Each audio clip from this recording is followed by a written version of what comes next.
Hello traders, welcome to stock market with Rashmi channel. आज आहे Friday 6 जून 2025 आणि आजच्या दिवसाचं वैशिष्ट्य म्हणजे आज RBIने रेपो रेटमध्ये 0.5 बेस पॉईंट्सने रिडक्शन केलं. RBIकडून ॲक्च्युली 2.5 बेस पॉईंट्स रिडक्शन अपेक्षित होतं, पण डबल धमाका झाला आणि आपल्याला 0.5 बेस पॉईंट्सचं reduction in a repo rates मिळालं. त्याने होणार आहे काय, त्याने अल्टिमेटली लोन्स जे आहेत ते स्वस्त होणार आहेत आणि इंडिव्हिज्युअल पर्सनची बाईंग कॅपॅसिटी बूस्ट होऊ शकते किंवा इकॉनॉमीही बूस्ट होण्यासाठी हा RBIने घेतलेला एक निर्णय असू शकतो. Why we are going to discuss all this things because we are going to predict the Indian मार्केटचं फ्युचर.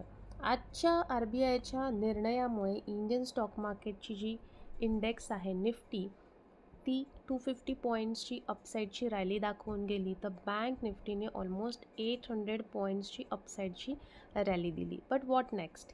इंडियन स्टॉक मार्केटची निफ्टी जरी 250 पॉईंट्स अपसाईडची रॅली देऊन गेली असली तरी right now it has got stuck at 25,000 level आणि bank Nifty got stuck at 56,500 level which is nothing but it's 52 week high.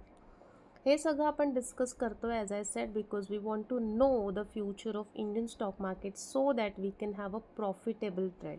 So we are going to correlate few things. जसं मी नेहमी म्हणते की इंडियन स्टॉक मार्केट आणि gold commodity ही नेहमी inversely proportional असते.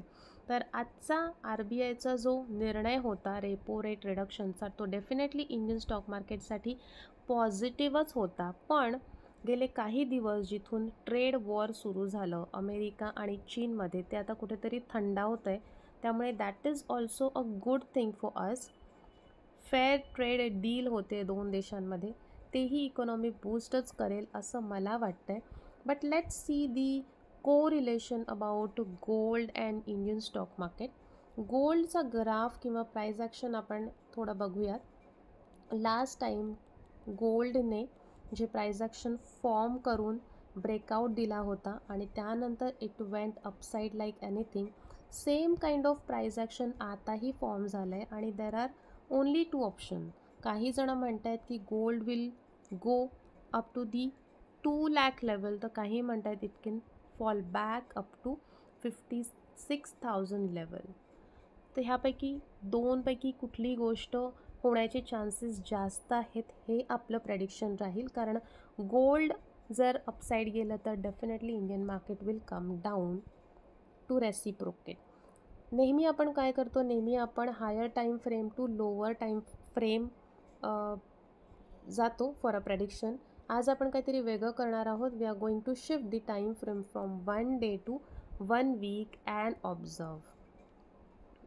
After shifting time frame from 1 day to 1 week we can see गोल्डचा ग्राफ जिथे एक red candle then green red green असं करता करता इथे इंटरसेक्शन पॉईंटला जेव्हा गोल्डचा ग्राफ येईल त्यानंतर either gold will give a breakout or it will go and give a breakdown.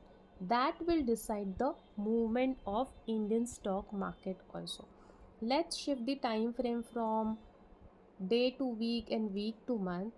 Then you will find something mischievous or something really very interested because मला इथे एक डोजी कॅन्डल फॉर्म झालेली दिसते आणि त्यानंतर I can see a bullish nature of gold. कुठेच मला गोल्डची डाऊन साईड रॅली होण्याचे चान्सेस दिसत नाही आहे. Yes, there is a wick in a candle but still I can see a good strength in a gold buying. So according to me gold there are chances that gold will move upside at least up to the level of 4,000 आणि त्यानंतर it may come down. So while moving upside, as we all know की bank Nifty आज 56,500च्या लेवलवर जाऊन थांबली आहे किंवा stuck झाली आहे बिकॉज बँक निफ्टीचा 56,500चा जो लेवल आहे तो त्याचा 52 वीक हायचा लेवल आहे आणि त्यामुळे हायवर जाऊन थोडंफार करेक्शन बँक निफ्टी आता डिझर्व करते. So while gold moving up, there are chances that Indian stock market Nifty and Bank Nifty will show some correction and come downs.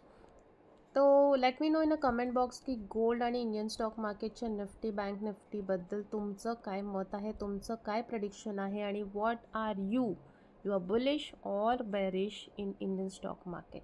Till then, subscribe and follow my channel. Thank you.